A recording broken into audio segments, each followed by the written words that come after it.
What's cracking YouTube? Back at it again. It's your boy Jay Got It the Hard Way. Coming again with another reaction video to, you can see on the screen, over 90 shot, 14 fatally and violent Father's Day weekend in Chicago, my hometown where I'm from.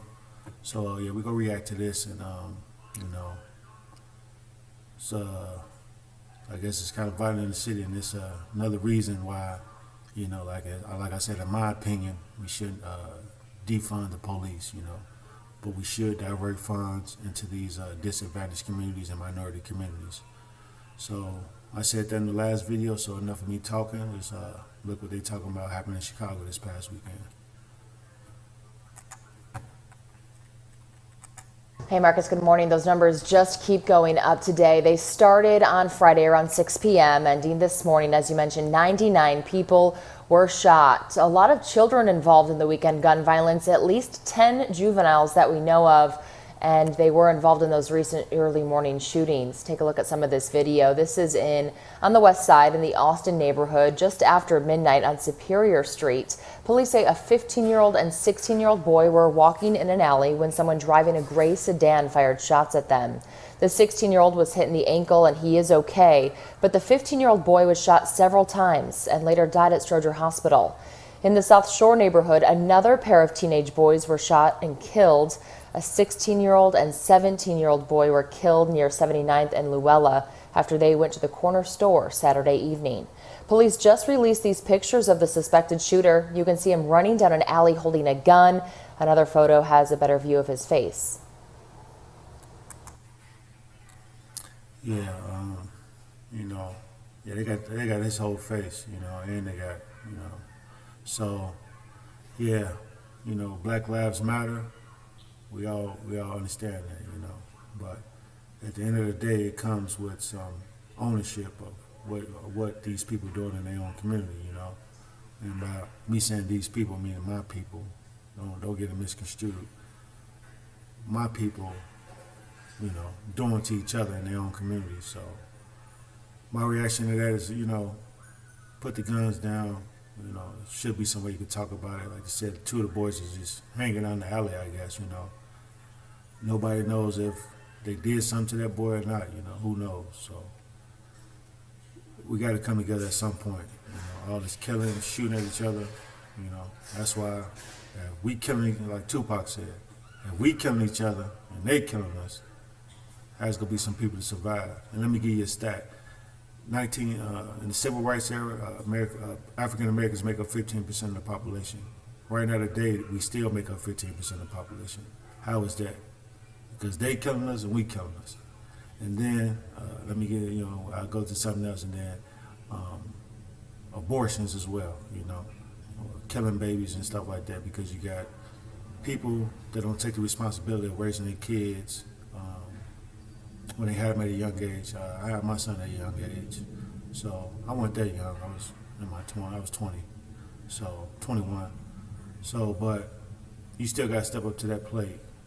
If you're 17 and up, 16 and up, you know, you know what you got to do. Step up to the plate, take care of your kids, give them some guidance, you know. So let's get back to the video, man.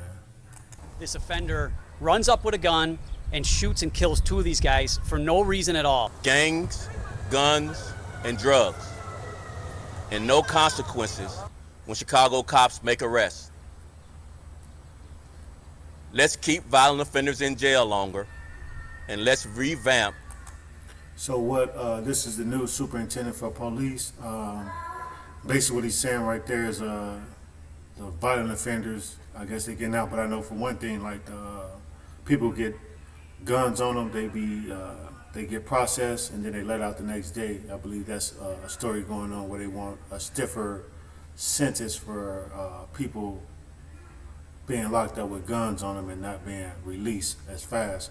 Now that's kind of a two-edged sword right there, because Chicago never had the stop and frisk policy like New York, but then if you going out and you like police going out and just looking for offenders, and then if you're in a majority minority communities, you're going to be stopping and frisking these people, and then, you know, you're going to find more guns and stuff like that. But is it going to be legally, you know, stuff like that, because is it going to be prejudice behind them stopping mostly brown and black people.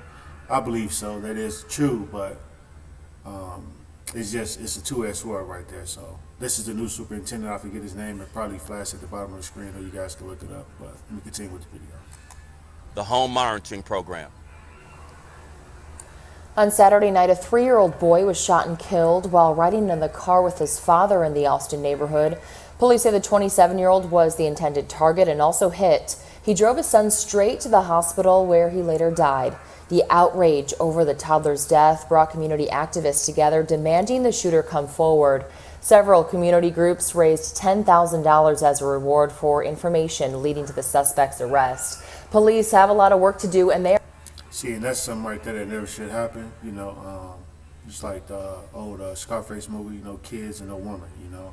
So if you shooting at your op or your opposition or your opponent or your enemy, you know what I'm saying, who's really from your same ethnicity, your same racial background, who's in the same struggle as you. So, but when you're shooting at them, make sure ain't nobody around, or make sure you got aim, something like that. You know, no 3-year-old should be getting shot and killed when he has the rest of his life to live. And that goes back to my other statement, you know, how we were 15% of the population in 1964, 2020 was still 15% of the population. It's because we killing each other, you know. Stop, you know, if the man ain't do nothing like, you know, to you, you know, that you can't get over, or, you know, mess with your girlfriend or something like that. That's petty stuff, you know. So we just got to build people, and the way you build is through collaboration and community, you know. So you guys want to, this left movement want to defund the police, well, we got to come up with something that's going to make sure people are not out there just killing each other. So They are counting on the public to help them. If you recognize the men in the surveillance video or have your own pictures, video, or information you can share, you're encouraged to call them. Reporting live, I'm Kelly Davis, WGN News.